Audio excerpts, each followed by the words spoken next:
It was inevitable, I guess. After spending a chunk of this week thinking about Patriots Hall of Fame candidates and another chunk of this week thinking about Patriots fits in this year's draft class, my mind was bound to drift. On Thursday, I voted for Mike Vrabel, Richard Seymour and Rodney Harrison, in that order, to be finalists for the Patriots Hall of Fame. It was about 24 hours after I submitted my ballot before I started to wonder who in this year's draft class might be the next Vrabel. Is anyone's skill set reminiscent of Seymour's? Might there be a diamond in the rough with a style of play like Harrison's? Don't get me wrong. I'm not wandering around in a blinding off-season fog. I know full well there may not be a single player in the draft who has a career that matches up with any of the aforementioned Patriots Hall of Fame hopefuls. I'm not looking to knight soon-to-be rookies as franchise faces in waiting. But there are prospects in this class who've earned postseason honors and possess physical traits that might conjure up memories of when Vrabel, Seymour and Harrison were college stars. We've listed 3, and the Patriots they match up with below. Hall hopeful, Mike Vrabel. Vrabel was one of the best defensive players in the country when he left Ohio State.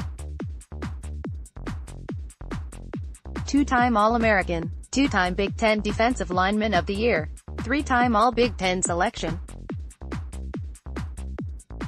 Owner of every Ohio State sack record, the only thing he didn't have: a combine performance that was at all memorable. According to NFLCombineResults.com, he checked in at 6'4", 270 pounds with 34-inch arms. He clocked a 4.94 second 40 and a glacial 7.77 second 3 cone. His vertical was 29.5 inches and his broad jump was 102 inches. Thanks perhaps to his lackluster testing, Vrabel fell all the way to the 3rd round despite his college track record. He spent 4 years with the Steelers before signing with the Patriots. The comp, Clelin Ferrell. Ferrell had an incredibly decorated career at Clemson. Just as decorated as Vrabel's. Ferrell was also a 2-time All-American. He was named the ACC's Defensive Player of the Year in 2018, and he won the Ted Hendricks Award as the country's top defensive end, but like Vrabel, Ferrell is not considered an athletic testing specimen. He checked in at 6'4", 264 pounds with 34-inch arms at the combine. His 3-cone wasn't quite as bad as Vrabel's, but at 7.26 seconds it won't help boost Ferrell's draft stock. Ferrell's 4.40 second short shuttle, about average for someone at his position, is almost identical to Vrabel's 4.43. Ferrell has not run a 40-yard dash, nor has he jumped in the vertical or the broad, during the pre-draft process. There are bendier and more explosive edge defenders in this class, which is why Ferrell could potentially fall to the bottom of the 1st round. But Ferrell's off-the-charts college production for the national champions should indicate that he'll have a shot to be special at the next level. Hall hopeful, Richard Seymour. Seymour dominated at Georgia before being selected number 6 overall by the Patriots in 2001. He was an All-American as a senior, and he was named an All-SEC choice twice, part of what set apart Seymour when he got to the next level. His frame. At 6'6", 299 pounds and with 34-inch arms, he had the length and athleticism, 4.95 second 40, per Pro Football Reference, to be able to play just about anywhere along the defensive line. Though he didn't rack up big sack numbers with the Patriots, he could have. That simply wasn't his role. Still, he was just about unblockable.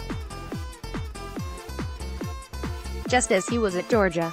It's no surprise that Seymour is up for not only a Patriots Hall of Fame nod but a Pro Football Hall of Fame spot as well. Seymour was one of 15 finalists for the Pro Football Hall of Fame this year. The comp, Jerry Tillery. We had Tillery off the board, to the Patriots at pick no. 32 overall in our 3rd Patriots-specific mock draft this offseason, in large part because of his physical similarities to Seymour. At 6'6" and a shade under 300 pounds, Tillery is long, 34-inch arms, 10.5-inch hands, and an impressive athlete, 4.93 40, 4.33 second short shuttle. He's also a refined pass rusher. He tied with Alabama's Quinn Williams for the highest interior pass rushing grade handed out by Pro Football Focus last season, and he's strong enough to hold up in running situations. Tillery could play a variety of techniques and myriad fronts. Sound like a potential Patriots Hall of Famer, you know? Tillery did not have the collegiate body of work that Seymour did. He had only 12.5 sacks in his career. He was not an All-American. But might the Patriots value Tillery more than other teams because of his length and versatility? They valued Seymour more than the Browns did back in 2001. The Browns took interior defensive lineman Gerard Warren 3rd overall, and ended up with one of the NFL's best defensive linemen of his era. Hall hopeful Rodney Harrison. Harrison didn't play at a powerhouse program such as Vrabel or Seymour, but he starred at Western Illinois, an FCS school. According to ChicagoNow.com, he was named a second-team All-Gateway Conference honoree as a freshman. As a sophomore, he was a second-team All-American, and he earned first-team All-American honors as a junior. Harrison's draft stock wasn't going to be as high as those who excelled at bigger programs, but he also wasn't a big-time tester. That didn't help his cause. He ended up a 5th-round pick for San Diego after he ran a 4.82 second 40 before the draft in 1994, per the Chicago Tribune. With his instincts, his aggressiveness and his size, 6'1", 220 pounds, Harrison became a force as a strong safety and carved out a 15-year NFL career. The comp, B.J. Blunt had to dig a little deeper for a comparison here, but we found an interesting one. Blunt starred at McNeese State, an FCS program, as a 6', 220-pound linebacker. After his senior season, he was named Southland Conference Defensive Player of the Year and an FCS first-team All-American. Small school. Productive. Aggressive tackler. Not afraid to make his voice heard on the field. Some similarities to Harrison, certainly. But linebacker? That's where Blunt spent the majority of his collegiate career, but he was a safety at Garden City Community College before he arrived at McNeese. Blunt, who had an impressive interception in the East-West Shrine game, could occupy a hybrid role as a pro. But first, he'll have to earn a roster spot as a special teamer. To do that, he'll have to prove to teams he can run.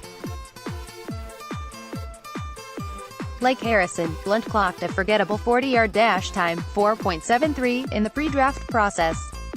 As a result, his phone may not ring until day 3. Click here to download the new My Teams app by NBC Sports. Receive comprehensive coverage of your teams and stream the Celtics easily on your device.